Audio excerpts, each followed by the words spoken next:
Hello दोस्तों, आप लोगों का स्वागत है हमारे चैनल DXB इलेक्ट्रिकल लर्निंग में। आज का जो टॉपिक है ये ओवरलोड रिले के बारे में है। ओवरलोड रिले का अगर ऊपर की तरफ देखें तो ऊपर की तरफ कई सारे ऑप्शन दिए हुए हैं, ठीक है ना।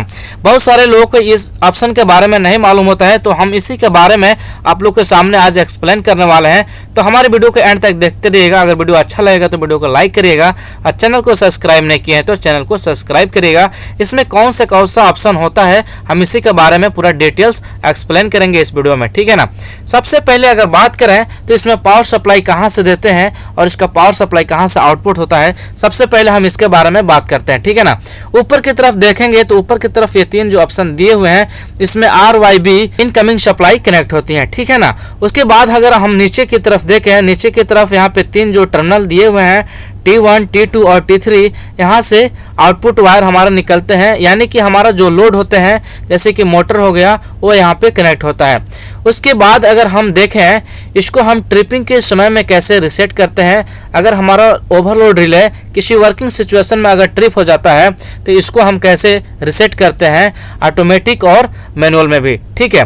तो ऑटोमेटिक में सबसे पहले हम रिसेट करने के लिए हम देखेंगे तो इसको हम ऑटोमेटिक कैसे रिसेट करते हैं, ठीक है। यहाँ पे अगर आप देखेंगे यहाँ पे तो यहाँ पे H और A लिखा हुआ है, ठीक है ना। यहाँ पे H और A के सेंटर में एक स्विच दिया हुआ है, ठीक है। अगर ये स्विच H की तरफ स्लाइड किया हुआ है तो ये जो ओवरलोड रिले है हमको मैनुअल में रिसेट करना पड़ेगा, यानी कि जो ये ब्लू कलर का जो स्विच दिया हुआ है उस समय में हमको ये स्विच को प्रेस करके हमको रिसेट करना पड़ेगा, ठीक है। अगर ये जो स्विच दिया हुआ है H और A के सेंटर में, अगर ये स्विच A की तरफ स्लाइड किया हुआ है तो इसका मतलब ये हुआ अगर ओवरलोड रिले हमारा ट्रिप होता है किसी वर्किंग सिचुएशन में तो उस समय में हमारा 1 मिनट के बाद या किसी 10-20 सेकेंड के बाद हमारा ओवरलोड रिले ऑटोमेटिक ये रिसेट हो जाएगा, हमको मैनुअली में रिसेट करने का जरूरत नहीं है। अगर हमको चेक करना है कि ये ओवरलोड रिले ट्रिपिंग के समय में ये वर्क कर रहा है कि नहीं कर रहा है तो हम सबसे पहले इसमें क्या करेंगे, ये जो स्टॉप का जो ऑप्शन दिया हुआ है, जो रेड कलर का स्विच दिया हुआ है, हम इसको पुश करेंगे, ठीक है ना। जब हम पुश करेंगे तो ये ट्रिप हो जाएगा, ठीक है ना। ट्रिप होने के बाद हमें ये ट्रिपिंग कहाँ पे इंडिकेट करेगा हम इसके बारे में जान लेते हैं, ठीक है ना। तो यहाँ पे ट्रिपिंग इंडिकेट करने के लिए यहाँ पे ये ऑप्शन जो लिखा हुआ है आई लिखा हुआ है, ठीक है ना। आई के पास में यहाँ पे एक व्हाइट कलर का कलर होता है, ये आई के पास होता है, ठीक है ना। अगर यहाँ पे कोई दूसरा कलर आ जाता है हमको ये मालूम चल जाता है कि हमारा जो ओवरलोड रिले है ये ट्रिप हो गया है, ठीक है ना।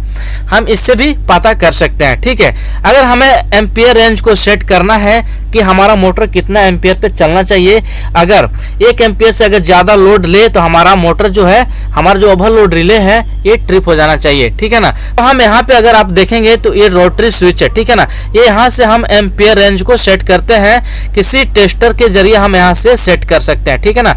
एम्पियर रेंज से ये लेफ्ट और राइट आसानी से ये इजिली घूम जाता है, ठीक है ना। अगर हम देखेंगे NO और NC के बारे में अगर बात करें, NA और NC में NC के लिए 95 और 96 टर्मिनल होते हैं और NO के लिए 97 और 98 टर्मिनल होते हैं। किसी भी कंपनी का ओवरलोड रिले है उसमें सभी फंक्शन सेम ही होते हैं, किसी में हल्का सा डिफरेंट हो सकते हैं। अगर हम यहाँ पे सीमेंस कंपनी का ओवरलोड रिले के बारे में बात करें तो यहाँ पे भी पूरा सेम ऑप्शन दिए हुए हैं। पूरा पहले ओवरलोड रिले जो आप देखे थे उसका पूरा सेम ऑप्शन यहाँ पे भी दिए हुए हैं, ठीक है ना। यहाँ पे भी स्टॉप का ऑप्शन है, रिसेट का ऑप्शन है और यहाँ पे टेस्टेड है और यहाँ पे रोटरी स्विच है, ठीक है ना।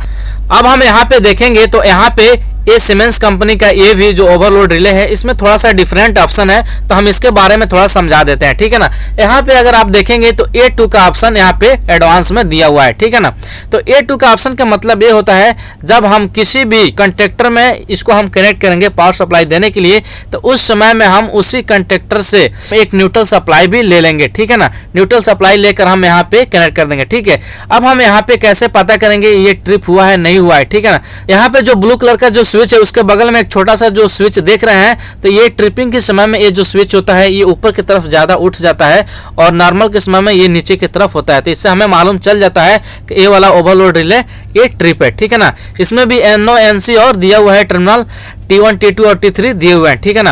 अगर हम दूसरे ओवरलोड रिले के बारे में अगर बात करें, यहाँ पे दिए हुए हैं ABB कंपनी का जो ओवरलोड रिले है इसमें भी पूरा सेम ही फंक्शन है। NO NC इसमें भी है, स्टॉप का और रिसेट का बटन इसमें भी है, ठीक है ना।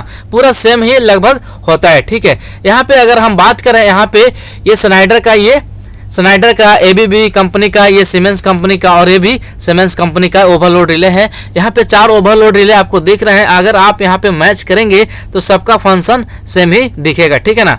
यहाँ पे अगर आप बात करें इंडिकेशन का, ठीक है ना, ये NONC इसमें कैसे वर्क करता है, तो NONC वर्क करने के लिए हम सबसे पहले हम इसमें बता देते हैं एक एग्जांपल के थ्रू। अगर हम एक फेज सप्लाई को लाकर जो इसमें 96 नंबर जो टर्मिनल है अगर हम उसमें कनेक्ट कर देते हैं, ठीक है, उसके बाद हम क्या करते हैं, यहाँ से इसी 96 नंबर टर्मिनल से एक वायर को उठाकर 98 नंबर टर्मिनल में हम कनेक्ट कर दिए, यानी कि हम इसमें पावर सप्लाई को दे दिए, ठीक है ना।